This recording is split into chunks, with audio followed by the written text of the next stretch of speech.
एक बार पुनः स्वागत है आप सभी विद्यार्थियों का Subhash study centre YouTube channel पर। तो यदि आप कक्षा 10 के विद्यार्थी हैं और आप 2022-2023 बोर्ड परीक्षा की बेहतर तैयारी करना चाहते हैं तो आप चैनल के साथ जुड़ जाएं और अपने मित्रों को भी चैनल के साथ जोड़ दें। और सच्चा मित्र क्या होता है, सच्ची मित्रता क्या होती है, सच्चे मित्र के कर्तव्य क्या होते हैं, इसके बारे में मैं आपको आज के इस वीडियो में बताऊंगा। कहने का अर्थ है आज मैं आपको इस वीडियो में पढ़ाने वाला हूं आचार्य रामचंद्र शुक्ल जी के द्वारा रचित, आचार्य रामचंद्र शुक्ल जी के द्वारा शुक्ल जी के द्वारा लिखित पाठ हिंदी गद्य खंड का पहला ही पाठ है जिसका नाम क्या है, मित्रता। तो यदि आप कक्षा 10 के विद्यार्थी हैं तो इस पाठ को आप जरूर पढ़ें क्योंकि यह पाठ महत्वपूर्ण रहा है। इस पाठ से गद्यांश आधारित प्रश्नोत्तर हमेशा बोर्ड परीक्षाओं में पूछे जाते रहे हैं। तो आज की इस वीडियो में मैं आपको बताने वाला हूं आचार्य रामचंद्र शुक्ल जी के द्वारा रचित जो हिंदी गद्य खंड का पहला चैप्टर है जिसका नाम क्या है, मित्रता। और इस पाठ का मैं आपको संपूर्ण सॉल्यूशन दूंगा अर्थात इसकी संपूर्ण हिंदी व्याख्या बताऊंगा। तो चलिए बिना देरी किए हुए स्टार्ट करते हैं। आचार्य रामचंद्र शुक्ल जी ने मित्र और मित्रता अर्थात मित्र का कर्तव्य क्या होना चाहिए, मित्र कैसा होना चाहिए, हमें किस तरीके के मित्रों का साथ चाहिए और हम अपने मित्रों से कैसा व्यवहार करें और मित्रता का महत्व क्या है हमारे जीवन में, सब कुछ इस चैप्टर के अंतर्गत बताया है। बहुत ही अच्छा चैप्टर है। तो यहां पर जब आप पढ़ेंगे आपको मित्र और मित्रता के बारे में सही जानकारी प्राप्त हो जाएगी। तो यहां पर आप देख सकते हैं लिखा हुआ है, आचार्य रामचंद्र शुक्ल जी लिखते हैं, जब कोई युवा पुरुष अपने घर से बाहर निकलकर बाहरी संसार में अपनी स्थिति जमाता है तब पहली कठिनता उसे मित्र चुनने में पड़ती है। जब कोई युवा पुरुष अपने घर से बाहर निकलकर बाहरी संसार में अपनी स्थिति जमाता है तब उसकी सबसे पहली कठिनाई क्या होती है या पहली कठिनता क्या होती है कि उसे मित्र कैसा चुनना चाहिए। यानी मित्र चुनने में सबसे पहली कठिनता होती है। यदि उसकी स्थिति बिल्कुल एकांत और निराली नहीं रहती तो उसकी जान पहचान के लोग धड़ाधड़ बढ़ते जाते हैं और थोड़े ही दिनों में कुछ लोगों से उसका हेल मेल हो जाता है। आचार्य रामचंद्र शुक्ल जी कहते हैं कि यदि उस व्यक्ति की अर्थात युवा पुरुष की स्थिति एकांत और निराली नहीं रहती अर्थात वह एकांत प्रिय नहीं है तो उसकी जान पहचान के लोग धड़ाधड़ मिलते जाते हैं और थोड़े ही दिनों में वह उन लोगों से हेल मेल बढ़ा लेता है और मित्रता हो जाती है। यही हेल मेल बढ़ते बढ़ते मित्रता के रूप में परिणत हो जाता है। और यही हेल मेल बढ़ते बढ़ते किस रूप में परिणत हो जाता है, परिवर्तित हो जाता है, मित्रता के रूप में परिवर्तित हो जाता है। मित्रों के चुनाव की उपयुक्तता पर उसके जीवन की सफलता निर्भर हो जाती है। मित्रों के चुनाव की उपयुक्तता पर उसके जीवन की सफलता निर्भर हो जाती है। क्यों? क्योंकि संगति का गुप्त प्रभाव हमारे आचरण पर बड़ा भारी पड़ता है। आचार्य रामचंद्र शुक्ल जी क्या कहते हैं कि संगति का गुप्त प्रभाव हमारे आचरण पर बहुत भारी पड़ता है। क्यों? क्योंकि जैसे हम मित्रता करेंगे, जिस तरीके के मित्रों के साथ हम मित्रता करेंगे उन मित्रों का प्रभाव हमारे ऊपर पड़ेगा और जैसा हमारा संग होगा, जैसी हमारी संगत होगी और जैसे हमारे मित्रों का आचरण होगा धीरे धीरे हमारा भी आचरण उनके समान होता जाएगा। इसलिए आचार्य रामचंद्र शुक्ल जी लिखते हैं कि संगति का गुप्त प्रभाव हमारे आचरण पर बड़ा भारी पड़ता है। हम लोग ऐसे समय में समाज में प्रवेश करके अपना कार्य आरंभ करते हैं जबकि हमारा चित्त कोमल और हर तरह का संस्कार ग्रहण करने योग्य रहता है। हमारे भाव अपरिमार्जित और हमारी प्रवृत्ति अपरिपक्व रहती है। आचार्य रामचंद्र शुक्ल जी कहते हैं कि हम लोग ऐसे समय में समाज में प्रवेश करके अपना कार्य आरंभ करते हैं जबकि हमारा चित्त क्या होता है, हमारा हृदय कोमल होता है और वह हर तरह का संस्कार ग्रहण करने योग्य रहता है। हमारे भाव जो होते हैं अपरिमार्जित और हमारी प्रवृत्ति जो होती है वह बिल्कुल अपरिपक्व रहती है। हम लोग कच्ची मिट्टी की मूर्ति के समान रहते हैं। हम लोग कच्ची मिट्टी की मूर्ति के समान रहते हैं, जिसे जो जिस रूप का चाहे उस रूप का करे, चाहे राक्षस बनावे चाहे देवता। हम लोग कच्ची मिट्टी के समान रहते हैं, अर्थात कच्ची मिट्टी की मूर्ति के समान रहते हैं, जिसे जो जिस रूप का चाहे उसे उस रूप का बनावे, चाहे वह राक्षस बना दें चाहे वह देवता बना दें। ऐसे लोगों का साथ करना हमारे लिए बुरा है जो हमसे अधिक दृढ़ संकल्प के हैं, क्योंकि हमें उनकी हर एक बात बिना विरोध के मान लेनी पड़ती है। आचार्य रामचंद्र शुक्ल जी कहते हैं कि हमें ऐसे लोगों का साथ बिल्कुल नहीं करना चाहिए जो हमसे अधिक दृढ़ संकल्प के हैं, अर्थात जो ठान लेते हैं सो करके रहते हैं। ऐसे लोगों का साथ हमारे लिए बुरा साबित हो सकता है या हमारे लिए दुष्परिणाम को भी प्रकट कर सकता है, क्योंकि हमें उनकी हर एक बात बिना विरोध के मान लेनी पड़ती है, क्योंकि हम उनका विरोध नहीं कर सकते। चाहे वो अच्छी बात बता रहे हो तो भी, चाहे वो अच्छी बात ना बता रहे हो तो भी हम किसी प्रकार का उनसे विरोध नहीं कर सकते। इसीलिए हमें ऐसे मित्रों का या ऐसे लोगों के साथ मित्रता नहीं करनी चाहिए। पर ऐसे लोगों का साथ करना और बुरा है जो हमारी ही बात को ऊपर रखते हैं, क्योंकि ऐसी दशा में ना तो हमारे ऊपर कोई दबाव रहता है और ना हमारे लिए कोई सहारा रहता है। आचार्य रामचंद्र शुक्ल जी कहते हैं, लेकिन हमें ऐसे भी मित्रों की आवश्यकता नहीं है, ऐसे भी लोगों की आवश्यकता नहीं है जो हमारी ही बात को हाँ में हाँ मिलाकर कहते रहते हैं। चाहे हम अच्छी बात करें, चाहे वो हमारे लिए अच्छी साबित हो, चाहे वो बात हमारे लिए अच्छी ना हो, लेकिन वो हाँ में हाँ मिलाएं। इसलिए ऐसे मित्रों को भी हमें त्याग देना चाहिए। आगे क्या कहते हैं आचार्य रामचंद्र शुक्ल जी, दोनों अवस्थाओं में जिस बात का भय रहता है उसका पता युवा पुरुषों को प्रायः बहुत कम रहता है। यदि विवेक से काम लिया जाए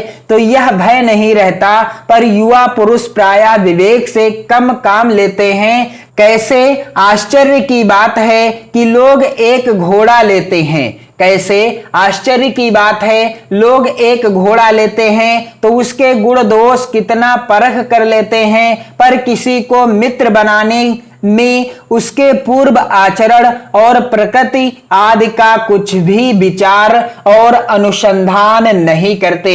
आचार्य रामचंद्र शुक्ल जी कहते हैं कि कैसे आश्चर्य की बात है कि जब लोग एक घोड़ा खरीदने जाते हैं तो उसके अंदर क्या गुण हैं, उसके क्या दोष हैं, सब कुछ परख कर लेते हैं, लेकिन जब किसी को अपना मित्र बनाना होता है तो उसके पूर्व आचरण यानी उसका पहले का आचरण कैसा है, उसकी प्रकृति कैसी है आदि के बारे में विचार भी नहीं करते और ना ही अनुसंधान करते हैं, अर्थात खोज करते हैं। वह उसमें सब बातें अच्छी ही अच्छी मानकर अपना पूरा विश्वास जमा देते हैं और हंसमुख चेहरा, बातचीत का ढंग, थोड़ी चतुराई या साहस, ये ही दो चार बातें किसी में देखकर लोग चटपट अपना बना लेते हैं। आचार्य रामचंद्र शुक्ल जी कहते हैं कि लोगों का क्या है, वह तो हंसमुख चेहरा देखेंगे, बातचीत का थोड़ा सा ढंग,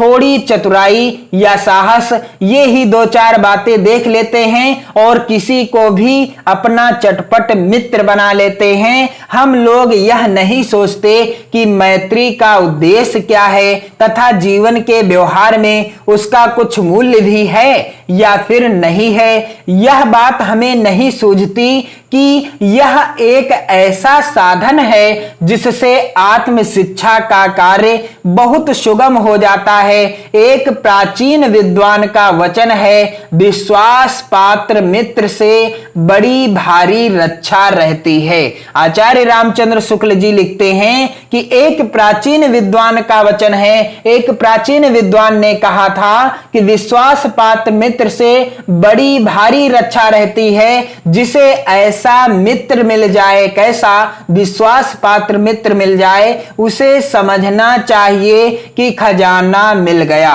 उसे क्या समझना चाहिए कि मुझे खजाना मिल गया, क्योंकि आज के युग में, आज के जमाने में विश्वास पात्र मित्र मिल पाना बिल्कुल बिल्कुल असंभव रहता है। और जिसे विश्वास पात्र मित्र मिल जाए, समझ लेना चाहिए कि उसे खजाना मिल गया। विश्वास पात्र मित्र जीवन की एक औषधि है। विश्वास पात्र मित्र को आचार्य रामचंद्र शुक्ल जी ने जीवन की एक औषधि के रूप में माना है। हमें अपने मित्रों से यह आशा रखनी चाहिए कि वह उत्तम संकल्पों में हमें दृढ़ करेंगे, दोषों और त्रुटियों से हमें बचाएंगे, हमारे सत्य, पवित्रता और मर्यादा के प्रेम को पुष्ट करेंगे। जब हम कुमार्ग पर पैर रखेंगे तब वह हमें सचेत करेंगे, जब हम हतोत्साहित होंगे तब वह हमें क्या करेंगे, उत्साहित करेंगे।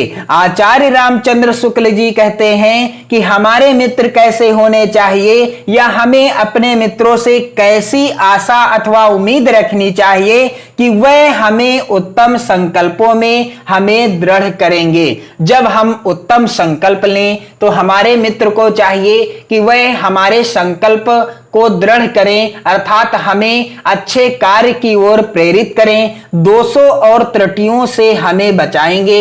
और जो हम गलतियां करते हैं, जो हम दोष करते हैं, जो हमसे त्रुटियां हो जाती हैं, उससे हमें बचाएंगे, हमारे सत्य, पवित्रता और मर्यादा के प्रेम को पुष्ट करेंगे। जब हम कुमार्ग पर, यानी हमारा जब रास्ता अलग हो जाएगा, अच्छे मार्ग की बजाय हम कुमार्ग पर पैर रख देंगे, अर्थात हमारा रास्ता गलत हो जाएगा, तब वह हमें सचेत करेंगे। जब हम हतोत्साहित होंगे तब वह हमें क्या करेंगे, उत्साहित करेंगे। सारांश यह है कि वह हमें उत्तमता पूर्वक जीवन निर्वाह करने में हर तरह से सहायता देंगे। सच्ची मित्रता में उत्तम से उत्तम वैद्य की सी निपुणता और परख होती है। अच्छी से अच्छी माता का सा धैर्य और कोमलता होती है। ऐसी ही मित्रता करने का प्रयत्न पुरुष को करना चाहिए। आचार्य रामचंद्र शुक्ल जी क्या कहते हैं कि सच्ची मित्रता में उत्तम से उत्तम वैद्य की सी निपुणता और परख होती है। अच्छी से अच्छी माता का सा धैर्य और कोमलता होती है। इसलिए ऐसी ही मित्रता करने का प्रयत्न प्रत्येक पुरुष को करना चाहिए। छात्रावास में तो मित्रता की धुन सवार रहती है। छात्रावास में तो हमारे अंदर मित्रता की धुन सवार रहती है। मित्रता हृदय से उमड़ी पड़ती है। पीछे के जो स्नेह बंधन होते हैं उसमें ना तो उतनी उमंग रहती है, ना उतनी खिन्नता।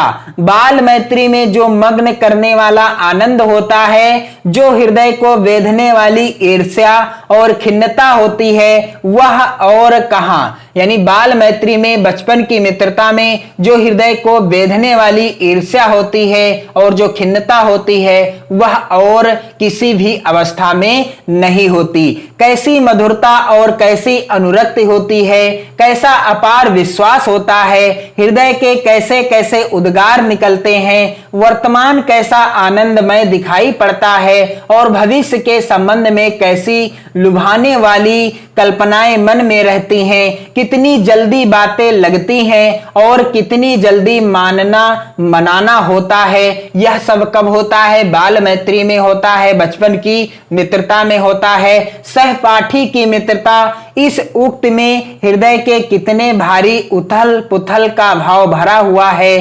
किंतु जिस प्रकार युवा पुरुष की मित्रता स्कूल के बालक की मित्रता से दृढ़, शांत और गंभीर होती है, उसी प्रकार हमारी युवावस्था के मित्र बाल्यावस्था के मित्रों से कई बातों में भिन्न होते हैं। हमारी बचपन की मित्रता और हमारी युवावस्था की मित्रता में काफी ज्यादा अंतर होता है। कहने का अर्थ है जो बचपन के मित्र हैं और जो युवावस्था की मित्रता है उसमें कई फर्क होते हैं, कई तरह की भिन्नता होती है। मैं समझता हूं कि मित्र चाहते हुए बहुत से लोग मित्र के आदर्श की कल्पना मन में करते होंगे। आचार्य रामचंद्र शुक्ल जी कहते हैं कि मैं समझता हूं कि मित्र चाहते हुए बहुत से लोग मित्र के आदर्श की कल्पना मन में करते होंगे, पर इस कल्पित आदर्श से तो हमारा काम जीवन की झंझटों में चलता नहीं। सुंदर प्रतिमा, मन भावनी चाल और स्वच्छंद प्रकृति, ये ही दो चार बातें देखकर मित्रता की जाती है, पर जीवन संग्राम में साथ देने वाले मित्रों में इनमें से कुछ अधिक बातें चाहिए। आचार्य रामचंद्र शुक्ल जी कहते हैं कि सुंदर प्रतिमा होने से, मनभावनी चाल होने से या स्वच्छंद प्रकृति होने से, इन दो तीन चार बातों के होने से मित्र हमारे सच्चे मित्र नहीं हो सकते जब तक वो हमारी संसार में या जीवन संग्राम में साथ देने के लिए तैयार ना हो, वो हमारे मित्र नहीं हो सकते। मित्र केवल उसे नहीं कहते जिसके गुणों की तो हम प्रशंसा करें पर जिससे हम स्नेह ना कर सकें। मित्र हम उसे नहीं कह सकते जिसकी तो हम तारीफ करें लेकिन उससे लगाव ना स्थापित कर सकें, स्नेह ना कर सकें, जिससे अपने छोटे छोटे काम तो हम निकालते जाएं पर भीतर ही भीतर घृणा करते रहें। मित्र सच्चे पथ प्रदर्शक के समान होना चाहिए जिस पर हम पूरा विश्वास कर सकें। भाई के समान होना चाहिए जिसे हम अपना प्रीति पात्र बना सकें। हमारे और हमारे मित्र के बीच सच्ची सहानुभूति होनी चाहिए, ऐसी सहानुभूति जिससे एक के हानि लाभ को दूसरा अपना हानि लाभ समझे।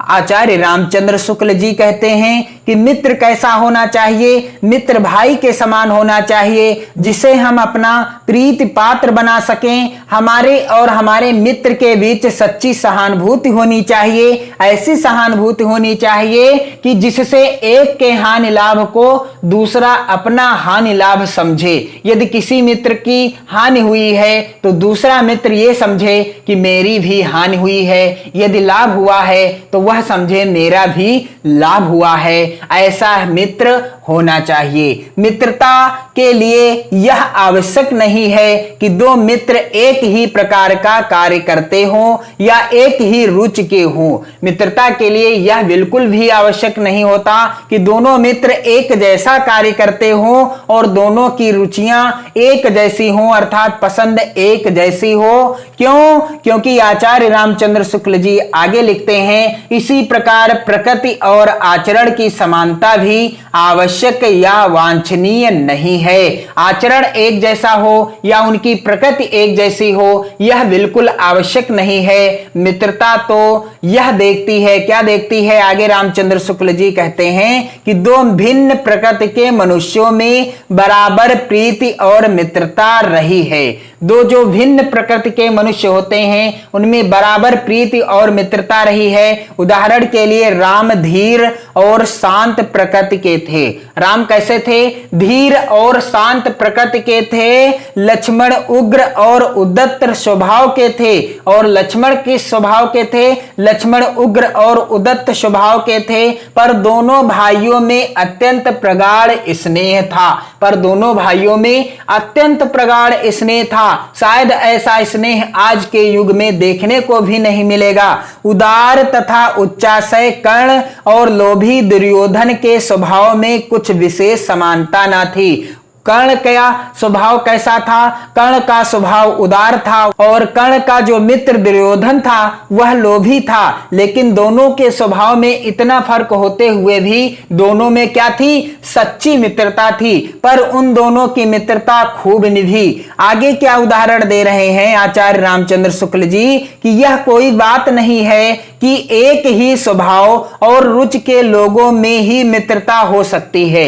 ऐसी कोई भी बात नहीं है है कि एक जैसा स्वभाव हो, एक जैसी पसंद हो, तभी लोगों में मित्रता हो सकती है या दो लोगों में मित्रता हो सकती है। ऐसी कोई भी बात नहीं है। समाज में विभिन्नता देखकर लोग एक दूसरे की ओर आकर्षित होते हैं। जो गुण हम में नहीं है, हम चाहते हैं कि कोई ऐसा मित्र मिले जिसमें वह गुण हो। समाज में विभिन्नता देखकर ही लोग एक दूसरे की ओर आकर्षित होते हैं। हम यह चाहते हैं कि जो गुण हम में नहीं है वह मेरे मित्र में या दूसरे में मिल जाए, ताकि मैं उससे मित्रता कर सकूं। यदि एक समान गुण होंगे तो मित्रता कैसी। आचार्य रामचंद्र शुक्ल जी लिखते हैं कि चिंताशील मनुष्य प्रफुल्लित चित्त का साथ ढूंढता है, कि जो व्यक्ति हमेशा चिंता में रहता है, तनाव में रहता है, वह किस प्रकार के मित्र की आवश्यकता को महसूस करता है। उसका मन चाहता है क्या कि वह किसी प्रफुल्लित यानी हंसमुख व्यक्ति के साथ मित्रता करे। निर्बल बली का, और जो व्यक्ति निर्बल होता है वह सोचता है कि मेरा मित्र जो हो वह बलशाली हो। धीर उत्साही का, और जो धीर होता है वह सोचता है कि मेरा मित्र उत्साही हो।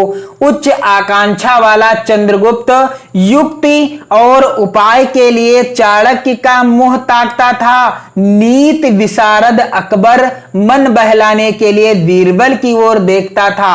उच्च आकांक्षा वाला चंद्रगुप्त युक्ति और उपाय के लिए किसकी ओर मुंह ताकता था, यानी किससे उपाय और नीति के बारे में जानकारी प्राप्त करता था? चाणक्य से प्राप्त करता था। और ठीक उसी प्रकार से नीति विशारद अकबर अपना मन बहलाने के लिए बीरबल की ओर देखता था। और मित्र का कर्तव्य इस प्रकार बताया गया है, उच्च और महान कार्यों में इस प्रकार सहायता देना, मन बढ़ाना और साहस दिलाना कि तुम अपनी निज की सामर्थ्य से बाहर काम कर जाओ। यह कर्तव्य उसी से पूरा होगा जो दृढ़ चित्त और सत्य संकल्प का हो। मित्र का कर्तव्य इस प्रकार यहां पर बताया गया है कि उच्च और महान कार्यों में इस प्रकार सहायता दे मित्र, हमारा मन बढ़ाए, हमारा साहस दिलाए, और आप ऐसा कार्य कर जाएं कि आपकी सामर्थ्य भी ना हो उस कार्य को करने की, पर आप उस कार्य को सफलतापूर्वक काम कर जाएं, यानी उस कर्तव्य को, उस कार्य को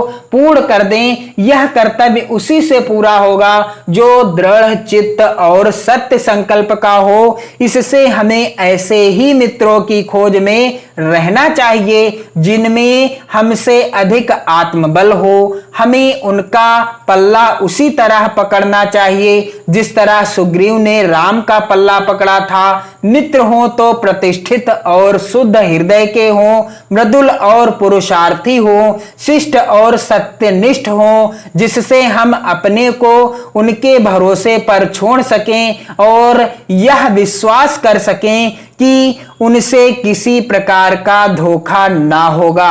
आचार्य रामचंद्र शुक्ल जी कहते हैं कि इसलिए हमें ऐसे मित्रों की खोज करनी चाहिए जिनमें हमसे अधिक आत्मबल हो। हमें उनका पल्ला उसी तरह पकड़ना चाहिए जिस तरह से सुग्रीव ने राम का पल्ला पकड़ा था। मित्र हो तो प्रतिष्ठित और शुद्ध हृदय के हो, वह मृदुल और पुरुषार्थी होना चाहिए, शिष्ट और सत्यनिष्ठ हो, जिससे हम अपने को उनके भरोसे पर छोड़ सकें और यह विश्वास कर सकें कि उनमें किसी प्रकार का या उनसे किसी प्रकार का धोखा ना होगा। तो मैंने आपको इस चैप्टर को आधा पढ़ा दिया है, अर्थात हिंदी व्याख्या आधे चैप्टर की बता दी है, और आधे चैप्टर की व्याख्या मैं आपको अगले वीडियो में बताऊंगा। तो आप इस वीडियो को ज्यादा से ज्यादा मित्रों में शेयर करें, और जल्द से जल्द मैं प्रत्येक चैप्टर को क्लियर करा दूंगा। और इसके बाद मैं आपको गद्य खंड